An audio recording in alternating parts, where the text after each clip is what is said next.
यह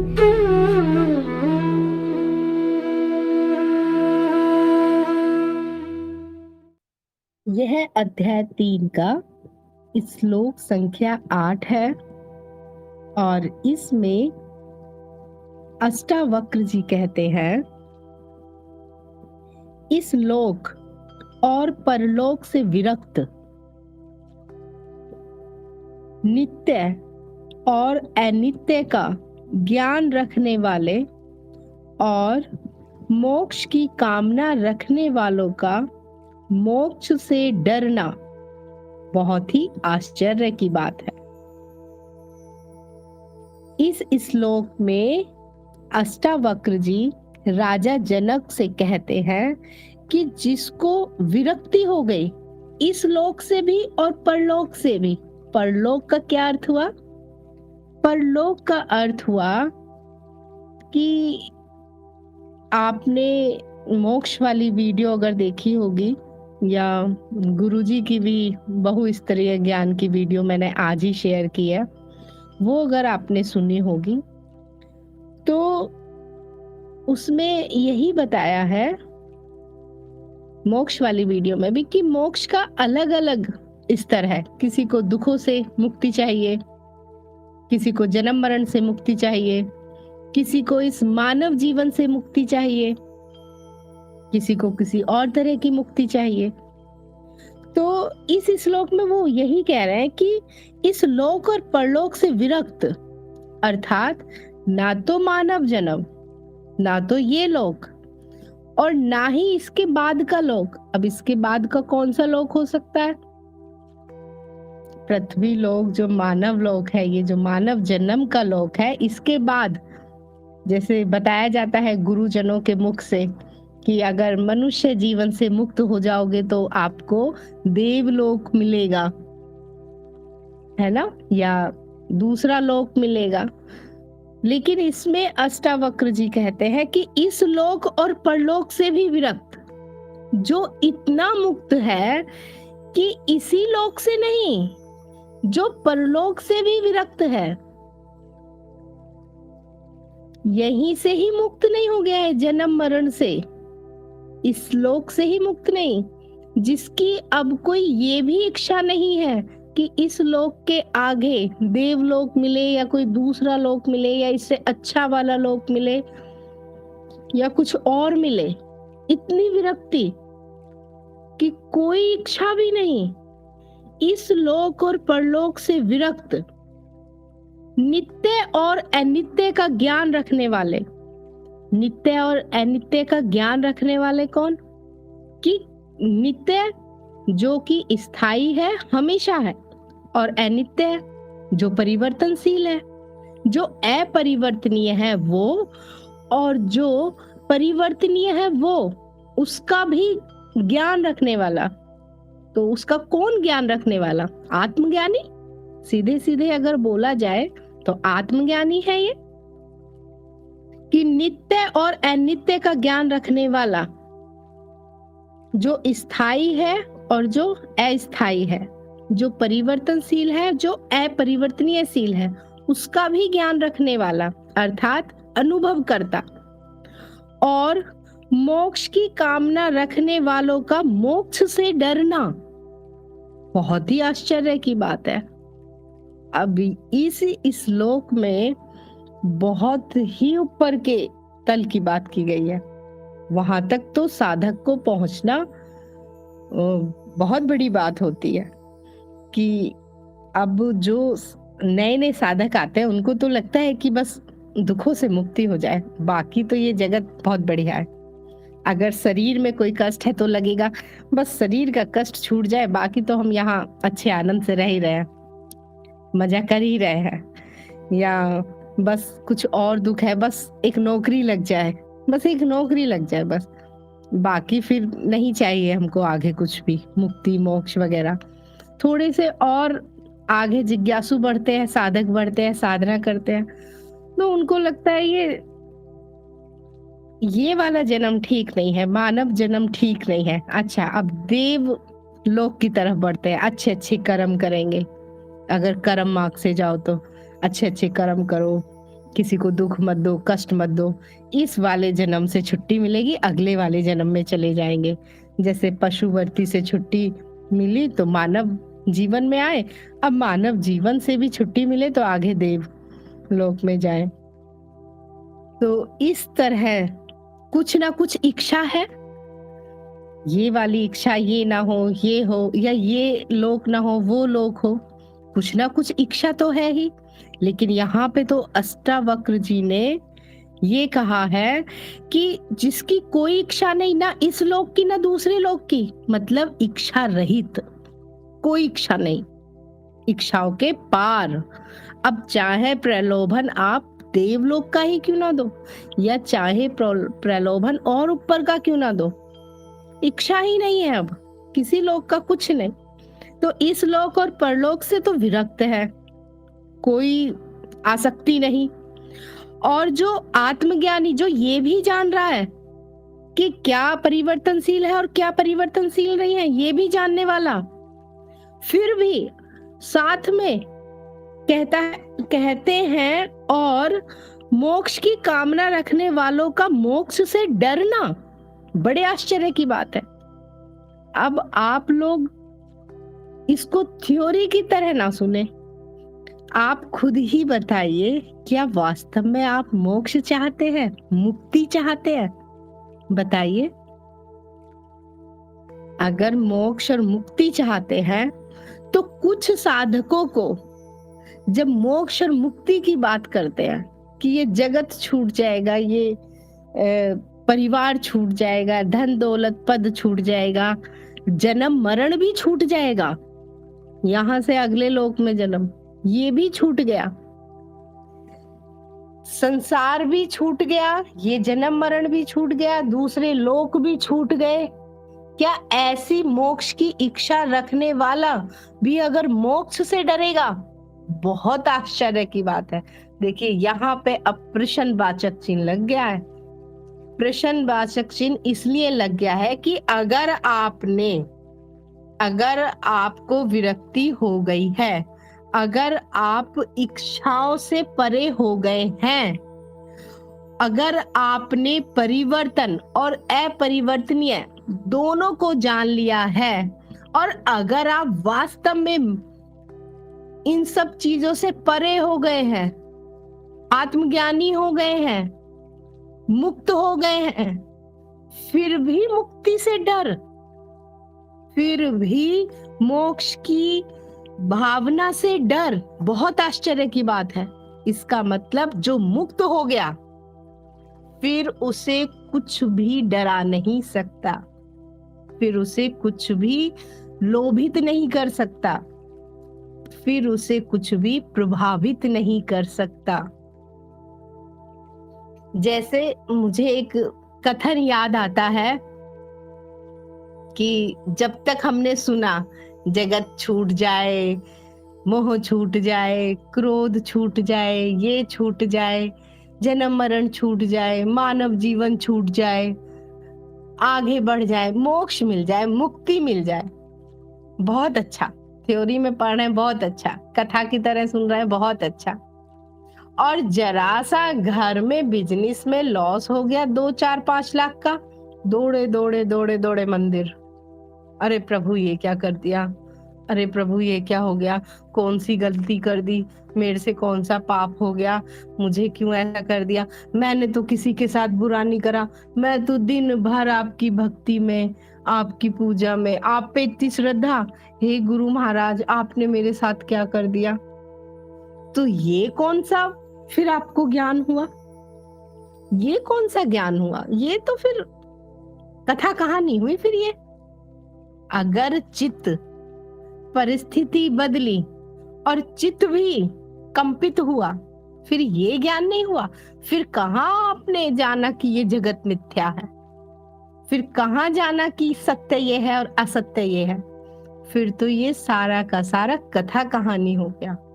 जब तक जो सुना जा रहा है, कहा जा रहा है, अपने अनुभव में अपने अंदर उसको ना उतारे और चित्त में रूपांतरण ना हो, तब तक तो सब बेकार है, फिर सब कथा कहानियां ही हैं।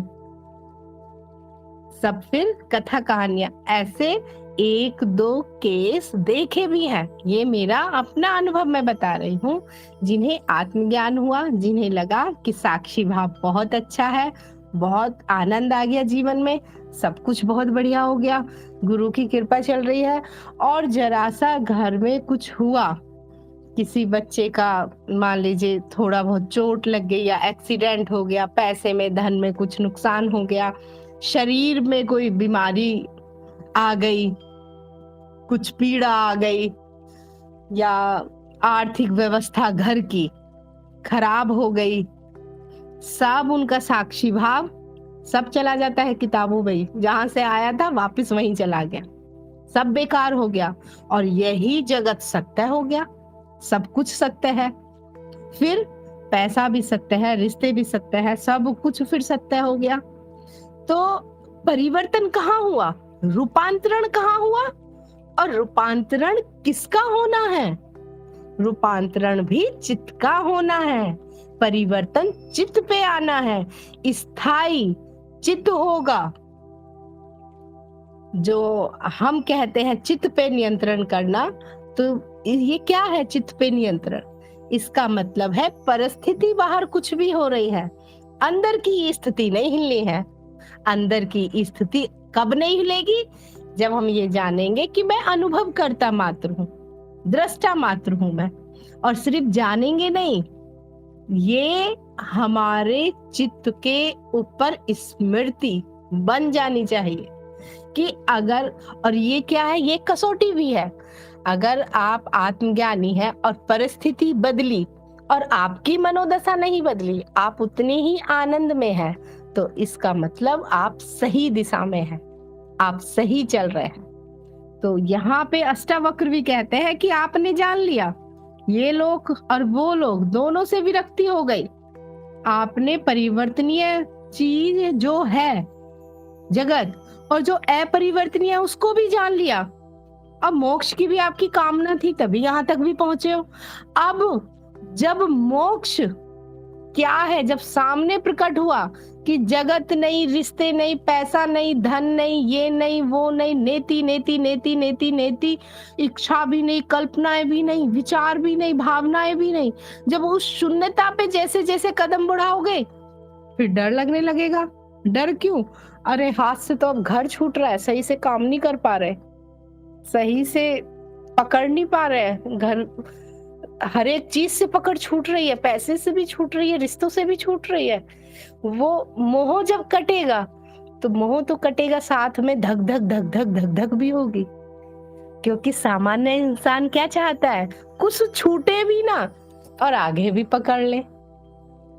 तो छूटना भी मानसिक स्तर पर है, बस वास्तविक स्तर पर न माया कहीं जाएगी, ना आप कहीं जाएंगे, ये सब चित्त में रूपांतरण होगा। तो अष्टावक्र कहते हैं बहुत ही आश्चर्य की बात है कि जब मोक्ष की बात आती है तो मोक्ष से भी डरने लगता है। मेरे पास एक बार एक साधक का फोन आया था कि मैं बहुत जिज्ञासु हूँ ज्ञान के लिए, लेकिन जो मैं अभी कर रहा हूं मैं उसे नहीं छोड़ सकता। मैंने कहा ठीक है, मत छोड़िए, मेरे काम धंधे पे तो असर नहीं पड़ेगा। मैंने कहा वो तो आप जानो, अब आगे क्या क्या असर पड़ेगा नहीं पड़ेगा, आप कितना संतुलित कर सकते हो अपनी मनोदशा को। बहुत सारे साधक है, जब सत्य की तरफ, शून्यता की तरफ बढ़ेंगे तो इधर जो विशाल माया जाल है वो तो अड़चन हो ही जाता है, और बहुत सारे ऐसे भी है इसी माया जाल में रहते हुए भी सत्य की तरफ, शून्यता की तरफ बढ़े हैं। तो सबके साथ एक जैसा होगा ये भी कहना निश्चित नहीं है, सबका चित्त अलग, सबकी चित्त की दशा अलग, सबकी मनोदशा अलग। आगे श्लोक संख्या 9 में, सदा केवल आत्मा का दर्शन करने वाले बुद्धिमान व्यक्ति। अब सदा आत्मा का दर्शन जो करता है उस बुद्धिमान व्यक्ति को ज्ञान मार्ग में हम लोग क्या कहते हैं? क्या कहते हैं उसे? अनुभव करता। अनीता जी कुछ लिख रही हैं। सदा केवल आत्मा का दर्शन करने वाले बुद्धिमान व्यक्ति भोजन कराने पर या पीड़ित करने पर ना प्रसन्न होते हैं और ना ही क्रोधित होते हैं। इतना इतना आनंद आता है, इतना आनंद तो ज्ञान चर्चा में नहीं आता, जितना आनंद अष्टावक्र गीता की व्याख्या में आता है। मैं एकदम इतना अहोभाव निकलता है अपने गुरु के प्रति कि पता नहीं कितने जन्म, कितनी साधनाएं, कितनी विधियां, सब कुछ करने के बाद भी जो ज्ञान नहीं मिल पाता है, वो ज्ञान यहाँ क्षण भर में मिल जाता है। क्योंकि सारी साधनाएं, सारी विधियां, सब कुछ अनुभवों तक ही सीमित है।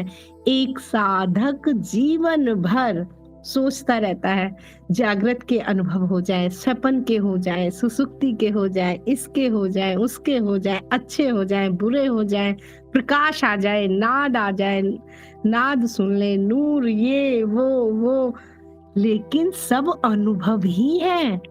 दृष्टि जब तक स्वयं पे नहीं घूमेगी तो स्वयं तक कैसे पहुंचेंगे? ये तो दृष्टि की बात है। तो जैसे अष्टावक्र जी ने राजा जनक को इतने सरल तरीके से ज्ञान दिया, और धन्य है अष्टावक्र जी भी जो उनको ऐसे शिष्य मिले, उसी तरह से अहोभाव मेरे हृदय से मेरे गुरुदेव तरुण प्रधान जी के लिए निकलता है। इतने छोटे से शब्दों में सरलता से इतना बड़ा ज्ञान समाया हुआ है।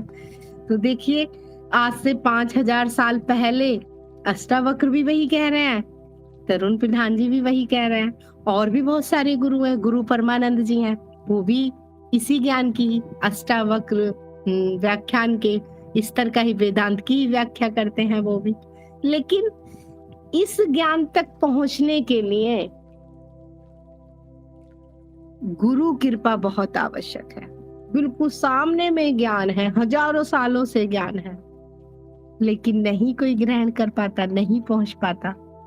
तो जितने भी लोग अभी हैं यहाँ, सुन रहे हैं, साथ हैं यहाँ पे, आप इसको माने या ना माने, लेकिन ये गुरु की कृपा है। ये गुरु कह दीजिए, गुरु क्षेत्र कह दीजिए, ईश्वर कह दीजिए, परमात्मा कह दीजिए। तो श्लोक संख्या 9 में सदा केवल आत्मा का दर्शन करने वाले बुद्धिमान व्यक्ति, अब इस पूरी लाइन को एक शब्द में कहना हो तो क्या कहेंगे हम? अनुभव करता। भोजन कराने पे या पीड़ित करने पर प्रसन्न नहीं होते और ना ही क्रोध ही करते हैं। अब इन्होंने जो कहा इस श्लोक में, उसको अब अपने शब्दों में कहें तो अनुभव करता, ना तो उसे और ज्यादा व्याख्या करके बता दे तो अनुभव करता ना तो भूख लगती है, ना प्यास लगती है, ना सोचता है, ना बोलता है, ना करता है, ना प्रसन्न होता है, ना ही क्रोधित होता है। ये जो भी होता है चित्त है, ये तो चित्त की एक परत है, वो तो सदैव है और उसी के प्रकाश से सब कुछ प्रकाशित भी है। तो यहाँ पे अष्टावक्र क्या, अच्छा ये अष्टावक्र जो यहाँ पे बता रहे हैं, खोद खोद के जो चीजें लेके आ रहे हैं, वो क्या लेके आ रहे हैं? देखो ऐसे लेके आ रहे हैं, जैसे मान लीजिए, एक उदाहरण मैं आपको देना चाहती हूँ कि किसी बच्चे की या लड़के की मान लीजिए शादी होने वाली है, और उसकी शादी होके बहू घर में आ गई। अब डायरेक्ट तो कह नहीं सकते कि उसकी माँ डायरेक्ट तो कह नहीं सकती कि अपनी बीवी को संभाल लेना, अपनी बीवी को समझा देना, इस घर के ये नियम है, ऐसे जवाब ना दे दे, टाइम पे उठ जाए, खाना बना दे, ये कर दे, वो कर दे। तो कैसे वहां तक बात पहुंचाई जाती है? बहुत सारे देखा होगा, और भी उदाहरण हो सकते हैं, ऑफिस में भी ऐसे उदाहरण बॉस के और जो उनके साथ में काम कर रहे हैं उनके साथ में भी ऐसे उदाहरण हो सकते हैं, बच्चों के साथ में भी। तो डायरेक्ट ना करके घुमा फिरा के, उनके घर में जो उनकी बहू है वो ऐसे करती हैं, वो तो इतना सुबह ही उठ जाती हैं, वो तो इतनी सेवा करती हैं, या फिर वो तो बहुत गाली देती है, बहुत गंदी औरत है वो, या वो तो सुबह उठ के कुछ काम भी नहीं करती, बहुत खराब है। तो ये सब क्या है? इनडायरेक्टली बात पहुंचा देना। अब आगे वाला क्या रिएक्ट करता है? आगे वाला, नहीं नहीं हमारे साथ ऐसा नहीं होगा, वो ऐसा नहीं करेंगी, है ना, या नहीं वो ऐसा नहीं करेंगी। तो जो सामने वाले का रिएक्शन आएगा उसी से अंदाज लगा दिया जाएगा कि अच्छा आगे भविष्य में क्या होने वाला है इस घर की स्थिति। या ऑफिस में देख लो, बॉस को अगर अपने किसी कर्मचारी से काम कराना है, उन्होंने अपॉइंट करा कि ये आपका काम है, ये आपका पद है, ये सैलरी है और सही से काम करना। पिछला वाला मैंने एम्प्लॉय को निकाल दिया था क्योंकि वो ऐसे ऐसे ऐसे ऐसे कर रहा था, इसीलिए। ये नहीं कहा कि आप ऐसा ऐसा करोगे तो निकल जाओगे, वो ऐसा ऐसा कर रहा था इसलिए निकाल दिया। या पिछला एम्प्लॉय तो बहुत अच्छा था, इतना बढ़िया काम करता था, वो टाइम पे एकदम खत्म करता था, समय पे सारी रिपोर्ट बन जाती थी, ये हो जाती थी। अब सामने वाला एम्प्लॉय कुछ ना कुछ तो उत्तर देगा ही कि हाँ सर मैं अच्छे से करूंगा या नहीं करूंगा, या ठीक है, या चुप रह जाएगा, शांत रह जाएगा। बस उसकी इतनी सी क्रिया पे प्रतिक्रिया से ही उसका बॉस समझ जाएगा किस तरह का ये नया कर्मचारी आया। तो उसी तरह से अष्टावक्र जी भी पूरा ज्ञान तो दे दिया, सब कुछ दे दिया, फिर भी खोद खोद के बात निकाल रहे कि कहीं कुछ अशुद्धि तो नहीं रह गई।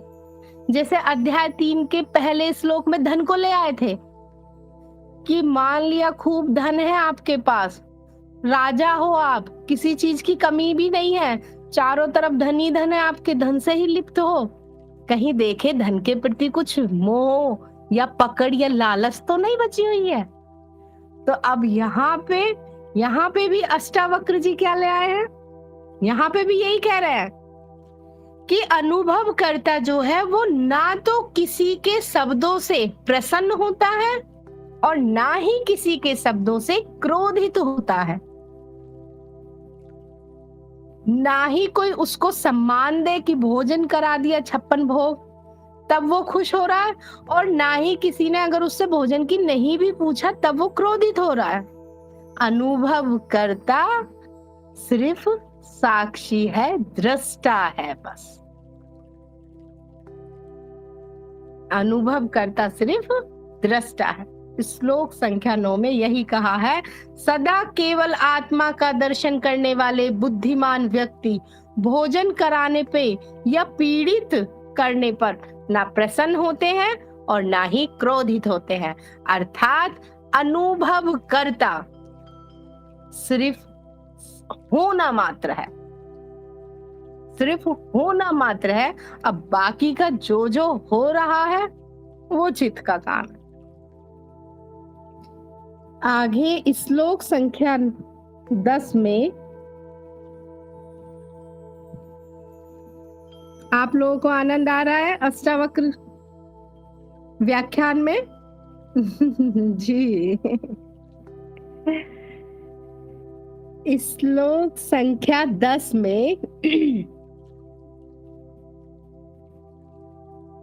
अष्टावक्र जी कहते हैं, जी बहुत बहुत धन्यवाद, आप सभी का बहुत बहुत धन्यवाद।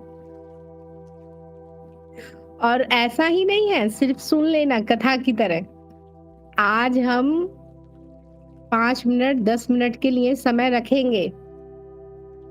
साक्षी भाव, बहुत सारे लोगों को साक्षी भाव नहीं सध रहा है, आज उसका भी बता देंगे। अब भी साथ के साथ सधवाएंगे सबको बैठा के कि साधो मेरे साथ। श्लोक संख्या 10 में अष्टावक्र जी कहते हैं, अपने कार्यशील शरीर को दूसरे के शरीरों की तरह देखने वाले महापुरुषों को प्रशंसा या निंदा कैसे विचलित कर सकती है। बहुत सुंदर। इस श्लोक पे तो मुझे एक छोटा सा वाक्य है वो छोटी सी कहानी है, वो मैं बताना चाहूंगी। इस श्लोक में कहते हैं कि अपने शरीर को भी दूसरे की शरीर की तरह जानकर, दूसरे के शरीर की तरह देखने वाले महापुरुष मतलब आत्मज्ञानी को प्रशंसा या निंदा कैसे विचलित कर सकती है। अर्थात आत्मज्ञानी प्रशंसा और निंदा से कतई विचलित नहीं होते, उनका चित्त विचलित नहीं होता है, क्योंकि अनुभव करता तो वैसे भी ना वो विचलित होता है ना वो शांत होता है, उसे तो कुछ होना होता है नहीं, तो विचलित भी चित्त ही होता है। तो कहते हैं कि प्रशंसा और निंदा कैसे विचलित कर सकती है। पहली लाइन का पहले समझने का प्रयास करते हैं। अपने शरीर को दूसरे के शरीर की तरह देखने वाले महापुरुष। अब अपने शरीर को दूसरे की तरह देखने वाले महापुरुष का अर्थ है जैसे आप दूसरे के शरीर को देखते हो कि दूसरा कोई व्यक्ति अभी कमरे में आया या निकल के चला गया या सड़क से निकल के जा रहा है, आप दूसरे को कैसे देख लेते हो? स्वयं से पृथक देख लेते हैं ना। उसी तरह से एक आत्मज्ञानी इस शरीर से, ये जो स्वयं जिस शरीर का, इस यंत्र का जो उपयोग कर रहा, इस शरीर से भी, स्वयं के शरीर से भी पृथक देखता है वो। अर्थात अपने और दूसरे के शरीर में कोई अंतर नहीं है, वो दूसरे का है और ये अपना, ऐसा नहीं, दोनों ही दूसरे हैं, दोनों ही अनुभवकर्ता से पृथक है। इसमें एक छोटी सी कहानी है कि जब सिकंदर आया था, भारत आया था, तो किसी ने ये कहा था कि भारत में बहुत संत महात्मा, बहुत गुरुजन, संत महात्मा सब बहुत है भारत में। ऐसा नहीं है कि भारत में 2 4 5 10, ये संतों की ही भूमि है।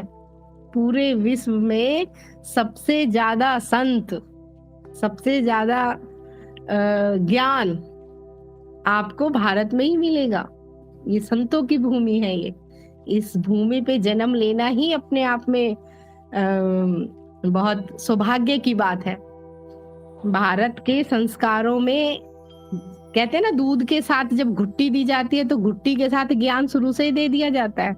यहाँ भारत में बच्चे बच्चे को पता है कि मैं आत्मन हूँ, मैं आत्मा हूँ। तो जब सिकंदर भारत आए और भारत से उनसे कहा कि जब आप भारत को अगर जीत के आओ तो वहां से एक संत ले आना बढ़िया सा कि यहाँ पे ज्ञान होता रहेगा। तो वो एक नदी के किनारे में उन्होंने अपने सैनिकों को भेजा कि जाओ और जाके किसी एक संत को ले आओ। 2 4 5 पहुंचे उनके सैनिक, नदी के किनारे देखे एक संत लेटा हुए थे और बिना किसी कपड़ों के नंग धड़ंग एकदम नदी के किनारे धूप का आनंद ले रहे थे। सैनिकों ने आके कहा कि सिकंदर ने आपको बुलाया है। वो बोले कौन सिकंदर? कि वो सम्राटों का सम्राट है, वो आपको बुला रहे हैं। कि क्यों बुला रहे हैं? कि उन्होंने कहा है कि आपको लेके जाना है। तो उन्होंने कहा कि सिकंदर को ही भेजो यहाँ, मुझे कहीं नहीं जाना, मैं यहीं आनंदित हूँ। तो सैनिकों ने जाके कहा उनसे। सैनिक ने ये भी कहा कि आपका ये जवाब सुन के हो सकता है कि आपकी गर्दन काट दे। उन्होंने कहा कि आप जाके बोल दो उन्हें, मुझे कहीं नहीं जाना, मैं यहीं आनंदित हूँ। फिर बाद में सिकंदर को भी आना पड़ा। सिकंदर ने आके देखा कि वहां एक आदमी आराम से नदी के किनारे धूप का आनंद ले रहा है, एकदम नंग धड़ंग, पूरा मस्त, मौज मस्ती में, दुनिया से बेखबर। तो उन्होंने जो है, सिकंदर ने कहा कि चलो हमारे साथ।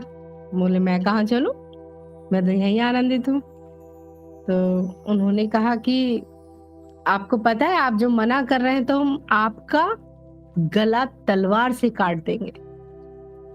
तो उन्होंने कहा कि जैसे ये सब लोग देखेंगे इस शरीर से धड़ को अलग होते हुए, उसी तरह से सिकंदर मैं भी देखूंगा इस शरीर को धड़ से अलग होते हुए।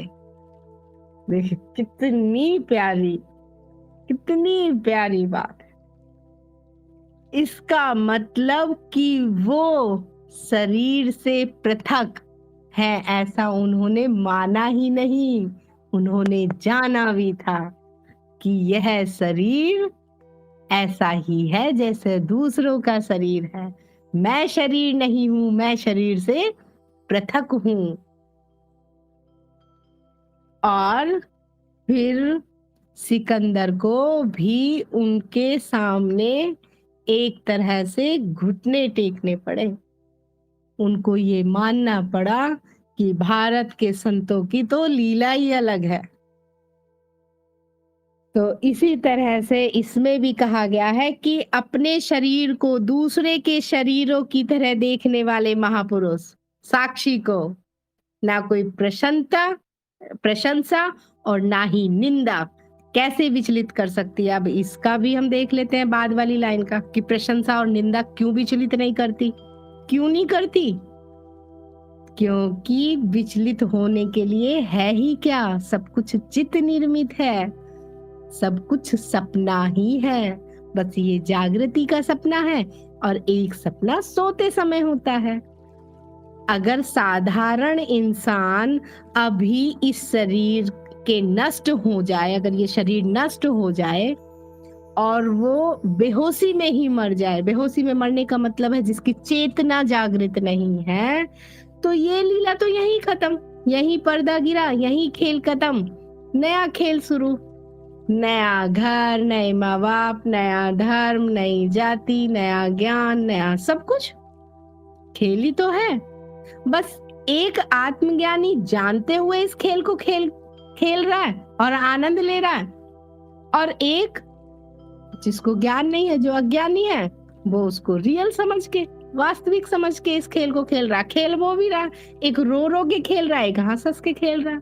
इसीलिए जरूरी नहीं है कि आत्मज्ञानी सारे खेल ना खेले, वो किसी भी खेल में घुस जाएगा, इस लीला के, इस जगत के किसी भी खेल में घुस जाएगा। चाहे वो पैसों में घुस जाए, फिर चाहे पद में घुस जाए, फिर चाहे किसी और चीज में, किसी और चीज में, किसी और चीज में। जो आत्मज्ञानी है फिर उसे किस चीज की चिंता, उससे तो कुछ प्रभावित ही नहीं कर रहा है, खेल को खेल का आनंद ले रहा है। आगे श्लोक संख्या 11।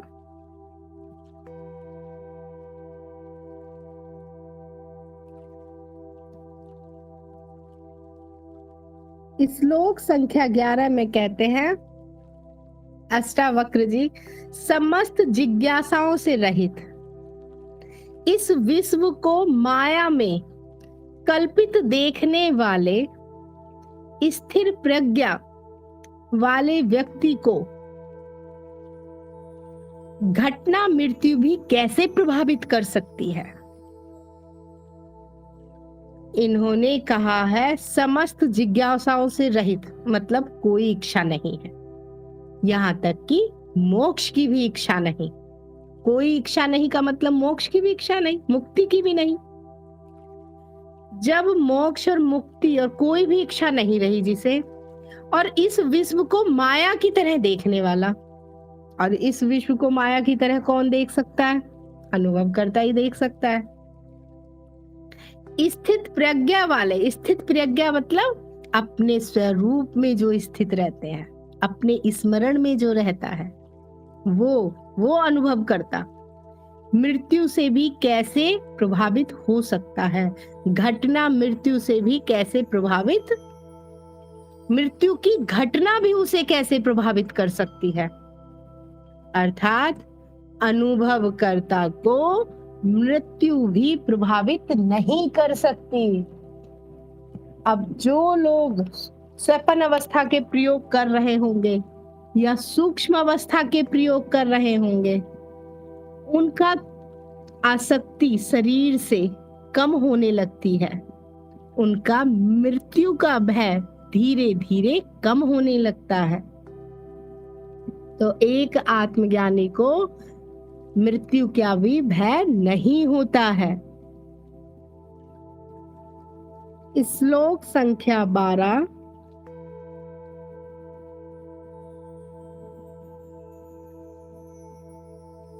इसमें अष्टावक्र जी कहते हैं, श्लोक संख्या 12 में, निराशा में भी समस्त इच्छाओं से रहित, स्वयं के ज्ञान से प्रसन्नता महात्मा की तुलना किससे की जा सकती है? अर्थात निराशा में भी समस्त इच्छाओं से रहित।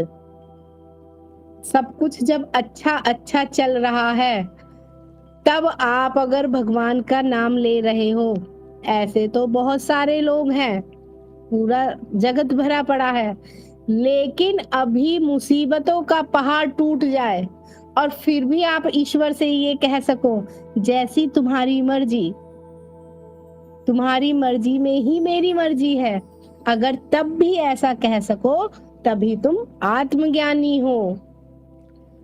तो जो निराशा में भी समस्त इच्छाओं से रहित है, क्योंकि निराशा जब आती है ना, इच्छा अपने आप आ जाती है। जब सब कुछ ठीक चल रहा है, तब अगर हम ये भी कहें कि कोई इच्छा नहीं है मेरी, तो कह सकते हैं क्योंकि सब कुछ ठीक है। लेकिन निराशा में भी इच्छाओं से रहित, लेकिन जब दुख, तकलीफ और पीड़ा आई और फिर भी कोई इच्छा ना उठे कि ये ठीक हो जाए, ये ऐसा क्यों हो गया, ये ऐसा हो जाए, वैसा हो जाए, और स्वयं के ज्ञान से प्रशांत महात्मा की तुलना किससे की जा सकती है? और जो स्वयं के ज्ञान से प्रसन्न है, उसकी कैसे तुलना की जा सकती है? स्वयं के ज्ञान से प्रसन्न होने का मतलब है जिसने स्वयं को जान लिया, मैं कौन हूं, मैं क्या हूं। उसकी तुलना फिर आप किससे करोगे? उसकी तुलना किसी से नहीं हो सकती। स्वयं को जानने वाले और निराशा में भी, बुरे वक्त में भी जिसकी इच्छा ना उठे, ऐसे महात्मा की तुलना आप किससे करोगे? किसी से उसकी तुलना नहीं की जा सकती है। उस आत्मज्ञानी की, उस अनुभवकर्ता की तुलना किसी से नहीं की जा सकती। और अगर दूसरे दृष्टिकोण से देखें, नेति नेति विधि से जब हम अनुभवकर्ता तक पहुंचते हैं, तो हम वहां पे भी यही पाते हैं कि दूसरा कोई है ही नहीं, दूसरा कोई भी नहीं है। मेरे होने के अलावा अगर कुछ दिखाई देता है, तो वो सिर्फ अनुभव दिखाई देते हैं बस। और वो अनुभव को करने वाला स्वयं मैं अनुभव करता हूं। तो मेरी तो किसी से तुलना है ही नहीं। वैसे भी तुलना नहीं है मेरी, और वैसे भी नहीं है, क्योंकि अकेला मैं ही मैं हूं और कुछ है ही नहीं। और जो विस्तार है वो तो मिथ्या है। आगे श्लोक संख्या 13 में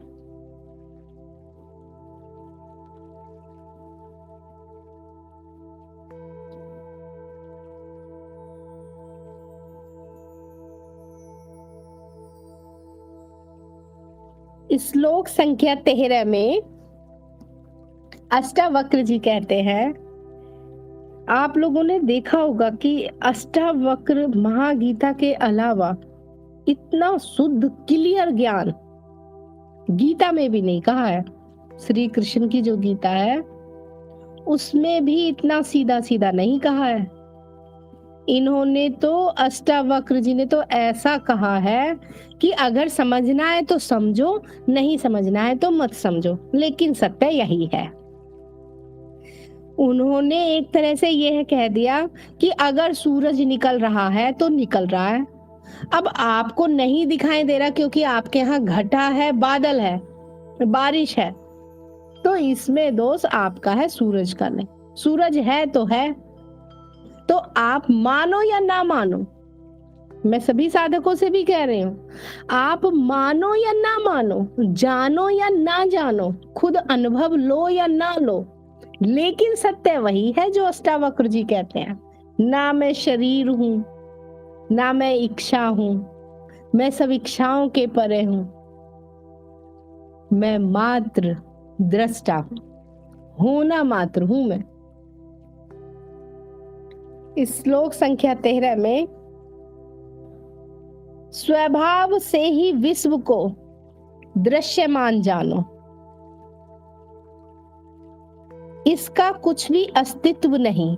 विश्व के बारे में कह रहे हैं अष्टावक्र, जगत के बारे में, कि स्वभाव से ही विश्व को दृश्यमान जानो, इसका कुछ भी अस्तित्व नहीं। यह ग्रहण करने योग्य है और यह त्यागने योग्य है। कि यह ग्रहण करने योग्य है या त्यागने योग्य है, यह भी देखने वाला स्थित प्रज्ञा युक्त व्यक्ति क्या देखता है।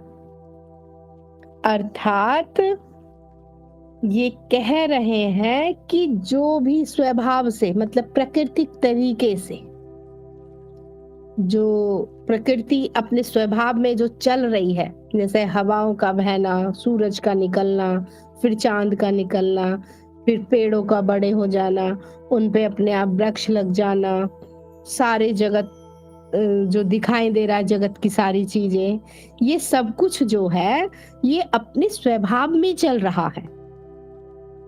जैसा उसका स्वभाव है उसी स्वभाव में, या दूसरे शब्दों में कहें, चित्त अपने नियम अनुसार चलता है।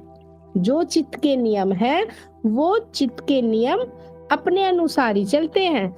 चित्त के नियम किसी के लिए नहीं बदलते। इसीलिए हम ये भी कहते हैं कि माया किसी के लिए नहीं बदलती। अब चाहे वो श्री राम क्यों ना हो, चाहे वो श्री कृष्ण क्यों ना हो, चाहे वो कबीर क्यों ना हो, और चाहे वो रमण क्यों ना हो, कोई भी हो, चित्त अपने नियम नहीं बदलता किसी के लिए। माया अपने नियम किसी के लिए नहीं, किसी के लिए भी नहीं बदलती। तो ये कहते हैं स्वभाव से ही विश्व को दृश्यमान जानो।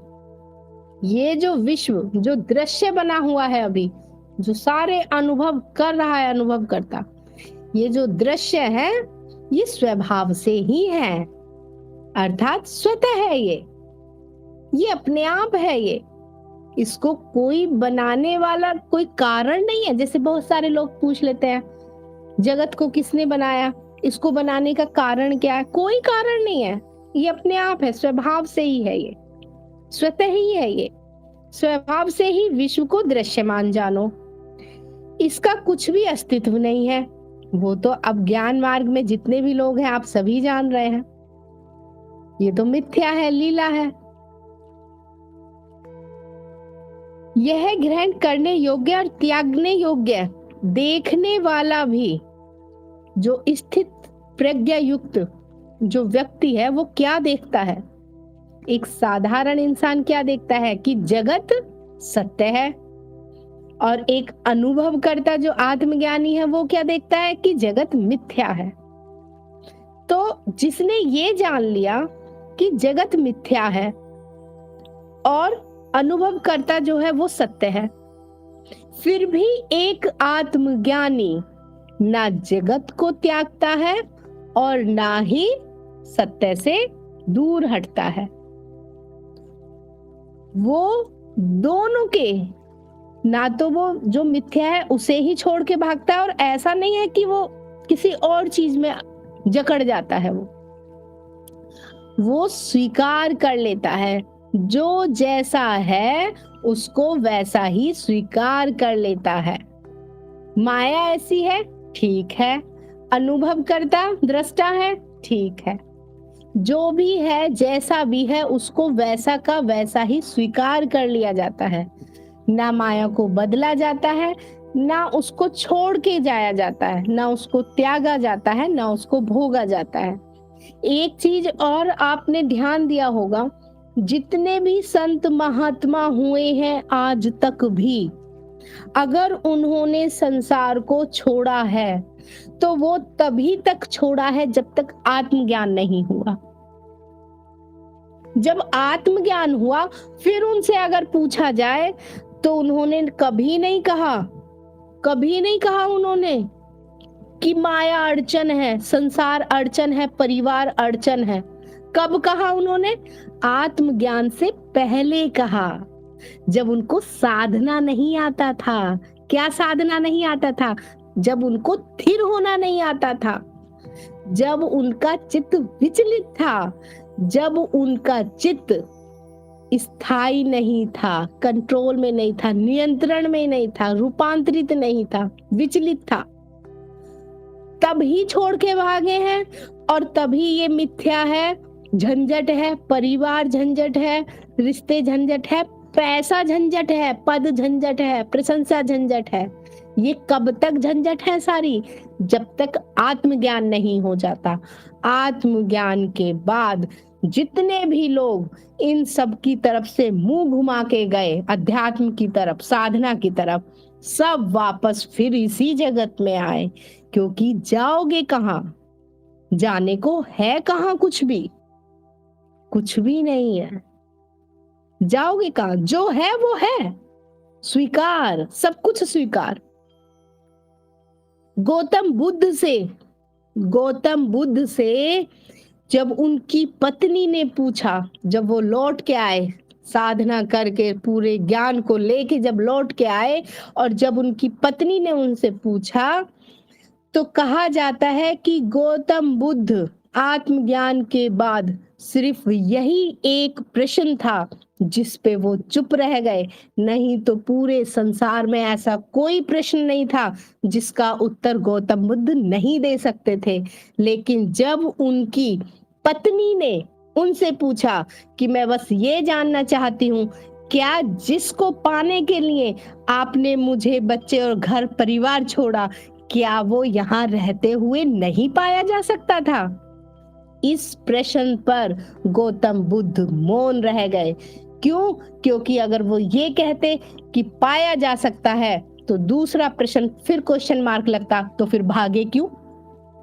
और अगर ये कहते कि नहीं पाया जा सकता, तो अभी आप कैसे कह रहे हो लोगों को कि कहीं जाने की जरूरत नहीं है, यहीं पे पालोगे, यहीं पे ज्ञान मिल जाएगा, है ना?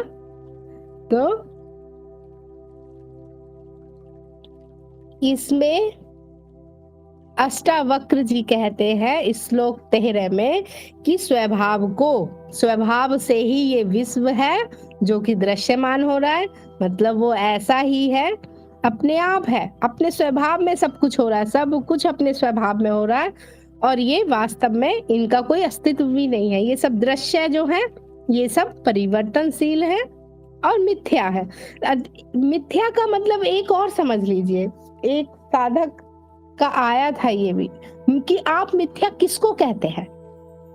मिथ्या का अर्थ है जो अध्यात्म में, जिसको हम परिवर्तनशील है, जो जिसके परिवर्तन की गति धीमे है, लेकिन उसका नष्ट होना निश्चित है, वो मिथ्या हो गई, लीला हो गई एक तरह से।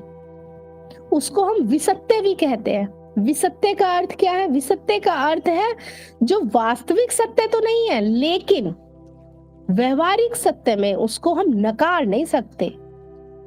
जैसे अब इस शरीर को स्वस्थ रखने के लिए हमें खाना खाना ही पड़ेगा। हम ये नहीं कह सकते क्योंकि मैं आत्मज्ञानी हूं तो मैं अब खाना नहीं खाऊंगा, मैं आत्मज्ञानी हूं तो मैं सांस नहीं लूंगी, या मैं पानी नहीं पीऊं, या ये जो धन है ये धन बेकार है ना। धन तो मीडियम ऑफ एक्सचेंज है, आदान प्रदान का एक साधन है धन। तो वो सत्य जो कि व्यवहारिक जीवन में, जगत में बहुत उपयोगी है, लेकिन अध्यात्म में नहीं है। अध्यात्म में तो बस अनुभव करता ही सत्य है।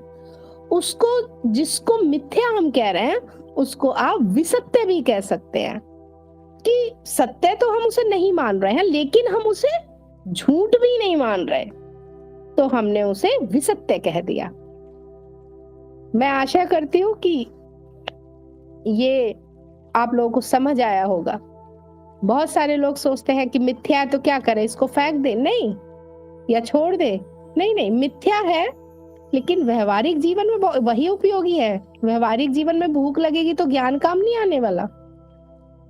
वह क्या है जिसको हम मिथ्या कह रहे हैं, वो विसत्य है। श्लोक संख्या 13 में जो भी है दृश्य स्वभाव से ही है, और ना कुछ त्यागने को है, ना कुछ ग्रहण करने को है, और जो अनुभव करता है वो सिर्फ दृष्टा मात्र है। आगे श्लोक संख्या 14, ये आज का आखिरी श्लोक है।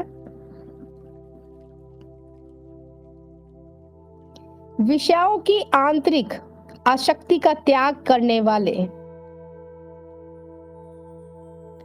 संदेह से परे, बिना किसी इच्छा वाले व्यक्ति को स्वतः आने वाले भोग न दुखी कर सकते हैं और न सुखी। अब इसको भी समझ लीजिए। अष्टावक्र जी कहते हैं विषयों की आंतरिक आसक्ति का त्याग करने वाले, जो भी विषय हैं, जितने भी इस जगत में जो भी विषय है, उसकी आसक्ति खत्म हो जाना, पकड़ खत्म हो जाना, चिपकना खत्म हो जाना, उसकी आसक्ति का त्याग करने वाले। और वो संदेह से भी परे है। कोई संदेह नहीं, कोई भी संदेह नहीं है कि ये रस्सी है या सर्प है। बिल्कुल साफ साफ दिखाई दे रहा है कि ये रस्सी है, और जब सर्प है ही नहीं तो डरना किससे। तो विषयों से तो परे है और संदेह से भी परे है, बिना किसी इच्छा वाले व्यक्ति को। और अब जिसकी कोई इच्छा ही ना हो, जिस व्यक्ति की बिना किसी इच्छा वाले व्यक्ति को स्वतः आने वाले भोग ने दुखी कर सकते हैं और ना सुखी। अब एक बात बताइए, जिसने साक्षी को साध लिया, जो सिर्फ दृष्टा हो गया, जो सिर्फ होना मात्र हो गया, अब कितने ही सुख आते रहो उसे भी देख लेंगे, कितने ही दुख आते रहो उसे भी देख लेंगे। चाहे दुख आओ चाहे सुख आओ, वो तो जब दृष्टा ही है। तो जो अपने आप सुख और दुख आ रहे हैं, वो भी आत्मज्ञानी को ना दुखी करते हैं और ना सुखी करते हैं। दुख और सुख किसको प्रभावित करता है? जो ये सोच के चलता है कि मैं शरीर हूं, और जैसे ये सोचा मैं शरीर हूं, तो इस शरीर से तुरंत ही रिश्तेदार भी पैदा हो गए, बच्चे भी पैदा हो गए, पति भी हो गए या बीवी भी हो गई। फिर जब पति, बच्चे, बीवी, रिश्तेदार हो गए तो फिर पैसा भी आ गया। जब पैसा आएगा तो लोभ लालच वो भी घुसेगा ही, क्योंकि एकदम शरीफ होके तो 2 वक्त की रोटी भी मुश्किल है। तो अड़चने तो फिर तो बढ़ेंगी, माया जाल, झूठ भी आएगा, और फिर थोड़ा थोड़ा सा उसमें पाप भी घुसना शुरू हो जाएगा। फिर तो पूरा का पूरा संसार ही रच जाएगा। अब बचो, कहाँ तक बचोगे इससे, है ना? कहाँ तक बचोगे? ये तो ऐसा है, एक कदम बढ़ाओ और वो 10 कदम माया अपनी तरफ खींच लेगी। अगर चाहोगे तो चाह के भी नहीं सही रह सकते। जैसे राजनीति में होता है, राजनीति में अगर एक बिल्कुल सत्य बोलने वाला, सबका भला करने वाला अगर एक पहुंच भी जाए, तो या तो वो वहां से आ जाएगा वापस, और अगर वहीं टिकने की उसकी चाह बहुत ज्यादा है तो फिर बनो उनके जैसा। थोड़ा थोड़ा नहीं, हम वैसा नहीं है, थोड़ा थोड़ा सा तो ऊपर नीचे चलता है, थोड़ा थोड़ा में पूरे ही लिप्त हो जाते हैं फिर। तो इसी तरह से जिनको ना विषयों से आसक्ति है और ना ही उसको कोई संदेह है इस चीज में, ऐसी इच्छा रखने वालों के पास अगर अपने आप भी भोग आए तो उसे भोग लो, या दुख आए तो उसे भी, दुख को भी साक्षी से देख लो। वो आत्मज्ञानी, वो अनुभव करता सुख और दुख से परे होता है। और आज की अष्टावक्र गीता को हम यहीं पे समाप्त करते हैं।